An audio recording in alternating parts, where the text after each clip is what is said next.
କାଲି ରାତିରେ ମୋର ଭଣଜା ଭାଣିଜୀ ଆଉ ନଣନ୍ଦ ଆସିଥିଲେ। ସେଇ ଖୁସିରେ ସ୍ୱାମୀ ମୋର ମଟନ୍ ଆଣିଥିଲେ। ଖରାରେ ବସିକି ତାକୁ କଷ୍ଟ କରିଦେଲି ତରକାରୀ ରେଡ଼ି। ତରକାରୀ ତ ହେଇଯାଇଥିଲା ରେଡ଼ି, କିନ୍ତୁ ଖାଇବାଟା ଥିଲା ବାକି। ତା ପୂର୍ବରୁ ଯାଇଥିଲୁ ମାଆଙ୍କର ହେଇଯାଇଥିଲା ଆଜି ବିଦାୟ ବେଳ, ମାଆଙ୍କୁ ଯାଇଥିଲୁ ଶେଷ ଥର ପାଇଁ ଦର୍ଶନ କରି। ମାଆ ଏଠୁ ଯିବେ ଆମ ପଡ଼ିଆ ଯାତ୍ରା ହେବ ବୋଲି, ପଡ଼ିଆରେ ରହିବେ, ରାତିକି ଯିବେ ପାଣିରେ ବୋଲି। ଏବେ ତ ମାଆଙ୍କୁ ନେଇକି ପଡ଼ିଆ ଯାତ୍ରା ରଖିବେ। ଆମ ମାଆଙ୍କୁ ସମସ୍ତେ କାନ୍ଧରେ ନେଉଥିଲେ, ଦେଖିକି ଭାରି ଖୁସି ଲାଗିଲା।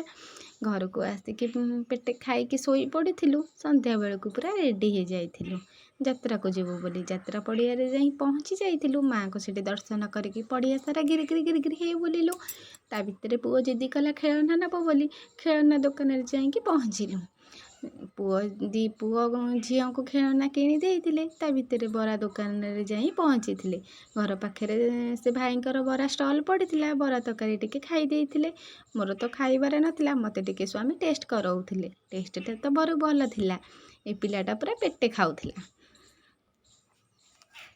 ତାପରେ ମୁଁ କ'ଣ ଖାଇବି ବୋଲି ଭାବୁଥିଲି, ଯାଇକି ପହଞ୍ଚିଲି କୋବି ପକୋଡ଼ା ଲଙ୍କା ଚପ୍ ଦୋକାନରେ। ଆଉ ସେଠି ଏତେ ଭିଡ଼ ଥିଲା ଯେ ବହୁତ କଷ୍ଟ କରିକି ଲଙ୍କା ଚପ୍ କୋବି ପକୋଡ଼ା ଆଣିଥିଲି। ତାପରେ ଖାଇକି ଆଇସ୍କ୍ରିମ୍ ଖାଇ ଦେଇଥିଲୁ। ତାପରେ କ'ଣ ଘରକୁ ପଳେଇ ଆସିଲୁ। ଭିଡ଼ିଓଟି ଭଲ ଲାଗିଥିଲେ ମୋ ଚ୍ୟାନେଲକୁ ସବସ୍କ୍ରାଇବ୍ କରିଦେବେ।